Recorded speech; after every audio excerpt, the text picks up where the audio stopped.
வீரனெனில் அவன் பாலுண்ட மார்பகங்களை அறுப்பேன் என பேசினாள் அத்தாய். வீரரை பெறாத மேன்மை தீர் மங்கையை ஊரவர் மலடி என்று உரைத்திட நாடியது. கார்கில் போரில் உயிர் துறந்த சரவணனின் தாயாரிடம் பத்திரிகையாளர்கள் பேட்டி எடுக்கிறார்கள். ஒரே மகனான சரவணனை போரில் இழந்துவிட்ட உங்கள் மனநிலை எப்படி என்று கேட்ட பொழுது, இந்தியாவை காப்பாற்ற போருக்கு மற்றொரு மகனை கொடுக்க முடியவில்லையே என வருந்தினாள் அத்தாய். பீமன் திரளும் அவருக்கு இளைய விஜயன் திரளும் விளங்கி நின்ற சேம மணிப்பூன் திருநாடு இது. 1971 இந்தியா பாகிஸ்தான் எல்லையில் லோங்கேவால் என்னும் இடத்தில் பாகிஸ்தான் இந்தியா மீது திடீர் தாக்குதல் நடத்துகிறது. அப்போது முன்னிரவு. அந்த எல்லையில் இருந்த இந்திய ராணுவ வீரர்கள் வெறும் 149 பேர் மட்டுமே. இரவு முழுதும் போராடினாலும் ஒரு வீரன் கூட உயிர் மிஞ்ச முடியாது. எனினும் விடியும் வரை போராடினால் இந்திய விமானப்படைக்கு தகவல் கிடைத்து எப்படியேனும் எல்லையை காத்து விடலாம்.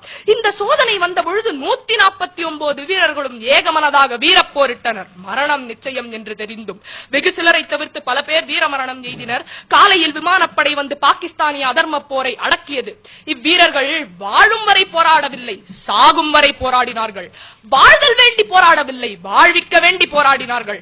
காப்பியமும் புராணமும் இலக்கியமும் வீரத்தினை போற்றியது கத்தி பிடித்தவர்களை கருதி மட்டுமல்ல, சத்திய வழி நடந்தாரையும் பக்தியில் சிறந்த அடியாரையும் சேர்த்துத்தான்.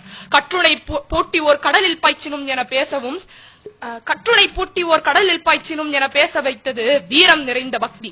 சிலுவை சுமந்த இயேசுவும் மெக்கா முதல் மதினா வரை நடந்த நபிகளும் வீரம் நிறைந்த பக்திக்கு சாட்சி. மாளிகை துறந்து மயான பூமியில் வாழ்ந்தாலும் ஆவி துறந்த மகன் அனாதை பிணம் ஆனாலும் சத்திய வழி துறக்காத உத்தமனாய் ஹரிச்சந்திரன். அவன் வழி பின்பற்றிய அண்ணல் காந்தி. நீதிக்கும் தர்மத்திற்கும் பக்திக்கும் வயது கிடையாது. இத்தகைய பெருமை வாய்ந்த நாடு நம் நாடு. ஆனால் இன்று தெற்கே சிங்களம், மேற்கே பாகிஸ்தான், எல்லா திசைகளிலும் சீனம், உள்நாட்டில் ஊழல், தீவிரவாதம். இதற்கிடையே அச்சமின்றி குண்டு துளைக்காத அறையில் இருந்து பிரதமரின் சுதந்திர தின உரை. அரசியல் பிழைத்தோர்க்கு அறம் கூற்றாகும் அன்று, அரசியல் பிழைப்பு செய்வோர்க்கு அறம் வெறும் கூத்தாகும் இன்று. இந்த நிலை ஏன்?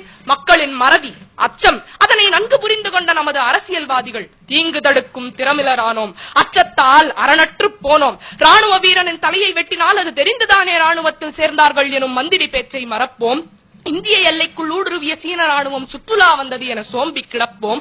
நீர்மூழ்கி கப்பல் வெடித்தது ஏன் எனும் உண்மையை மறைப்போம். நாணயத்தின் மதிப்பை, இந்திய நாணயத்தின் மதிப்பை கவலை ஏதுமின்றி குறைப்போம். தேர்தல் நேரத்தில் வாக்குறுதிகளை அள்ளி இறைப்போம். பின் சுவிஸ் வங்கியில் சுயநலமாய் பணத்தை நிறைப்போம். போதும் போதும். இந்த அரசியல்வாதிகளின் முகத்திரையை கணமே கிழிப்போம்.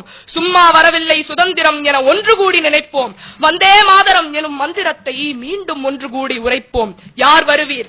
தேசமே நலிவோடு தேய்ந்திட மக்களின் பாசமே பெரிதென பார்ப்பவன் செல்க. சோதரர் தம்மை துரோகிகள் அழிப்ப மாதரார் நலத்தினை மகிழ்பவன் மகிழ்க. படைமுகத்து இறந்து பதம் பெற விரும்பா கடைபடுமாக்கள் என் கண்முன் நில்லாதீர். மக்களாய் பிறந்தோன் மடிவது திண்ணம். தாய்ப்பிறன் கைப்பட சகிப்பவனாகி நாயன வாழ்வோன் நமரிங்குளரோ. ஊரவர் துயரில் உருகுவோர் இருமின், சோர நெஞ்சிலா தூயவர் இருமின், வீரியம் நிறைந்த நெஞ்சினோர் இருமின், பாவியர் குருதியை பருகுவோர் இருமின், நெஞ்ச குருதியை நிலத்திடை விதைத்து வஞ்சகம் அழிக்கும் மாமகம் புரிவோம் யாம். வெற்றியே அன்றி வேறெதும் புரிகிலேம், வெற்றியே அன்றி வேறெதும் புரிகிலேம். இனி அச்சம் தவிர எழு ஆண்மை தவறேன். வந்தே மாதரம்.